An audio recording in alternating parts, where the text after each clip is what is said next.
Kasus dugaan korupsi ini diperkirakan merugikan negara hingga 193,7 triliun rupiah.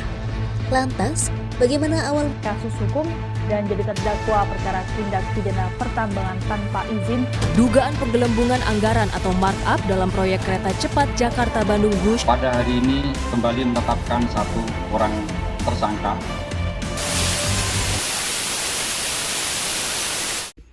Korupsi merupakan masalah sosial yang telah mengakar dalam berbagai aspek kehidupan, mulai dari pemerintahan, institusi, dan dalam kehidupan sehari-hari.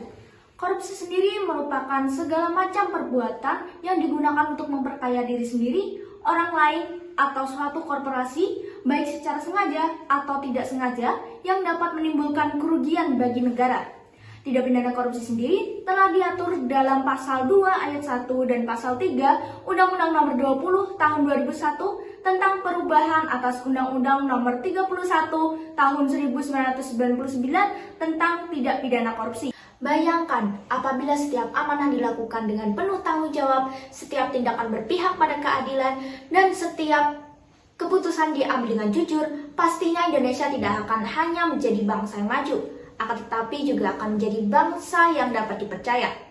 Namun pada kenyataannya, berdasarkan data Badan Pusat Statistik tahun 2024 menunjukkan bahwa indeks perilaku anti korupsi di Indonesia masih tergolong rendah, yaitu di angka 3,8 dari skala 5. Hal ini menunjukkan bahwa tantangan terbesar bangsa Indonesia tidak hanya pada sistem, melainkan juga pada cerminan moral dan karakter bangsa yang masih kurang.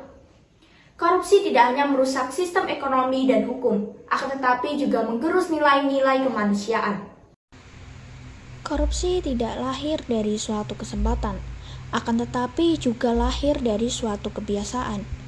Oleh karena itu, pencegahan harus dimulai dari diri sendiri dengan cara menanamkan 9 nilai-nilai anti korupsi dalam kehidupan sehari-hari. Yaitu, yang pertama, kepedulian. Berupa ketidakmampuan untuk mengabaikan masalah yang sedang dihadapi oleh orang lain. Contohnya, dengan ikut membantu tetangga kita yang sedang mengalami kesusahan, menggalang donasi untuk warga yang meninggal, dan lain sebagainya. Selanjutnya yaitu nilai kemandirian, berupa kemampuan individu untuk menangani masalah atau situasi mereka sendiri. Contohnya, seorang mahasiswa menolak melakukan praktik suap demi mendapatkan nilai yang bagus, dan dia lebih memilih untuk bekerja keras dan meraih kesuksesannya dengan hasil usahanya sendiri. Kemudian, ada nilai kedisiplinan, yaitu berupa perilaku suatu individu, kelompok, atau masyarakat yang mematuhi kepatuhan, norma, dan peraturan yang berlaku. Contohnya, datang tepat waktu pada saat musyawarah warga, dan juga membayar iuran kebersihan secara tepat waktu.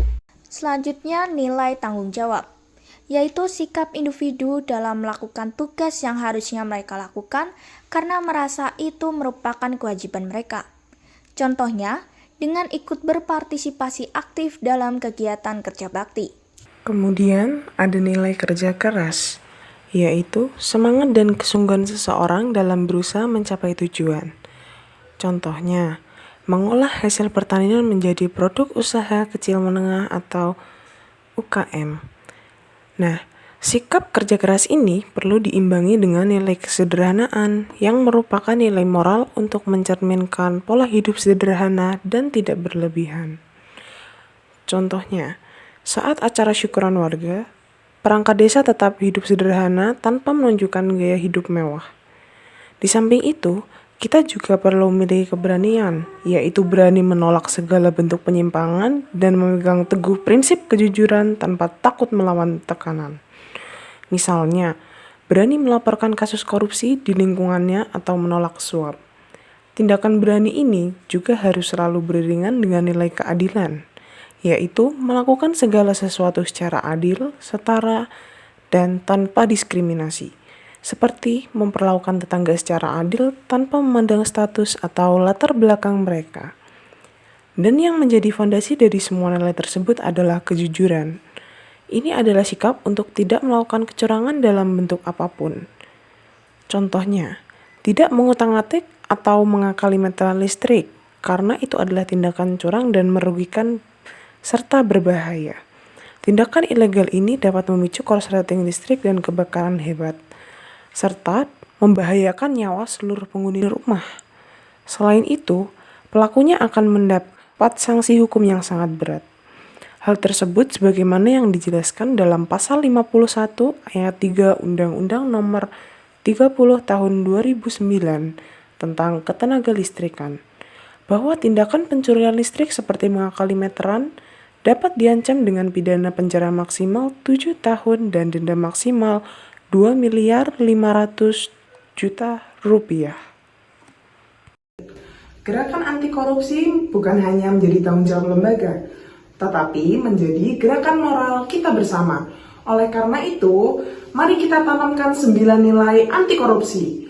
Karena bangsa yang besar bukanlah dinilai berdasarkan kekayaan, tetapi dinilai berdasarkan integritas rakyat. Saya Ketua BPD Desa Bonomerto. Kami BPD Desa Bonomerto. Kami dari PKK. Kami kader Posyandu Desa Bonomerto. Kami dari Posyandu Desa Bonomerto. Mendukung pencanangan Desa Anti Korupsi tahun 2025 agar menjadi desa yang bersahaja, bersatu, sejahtera, harmonis.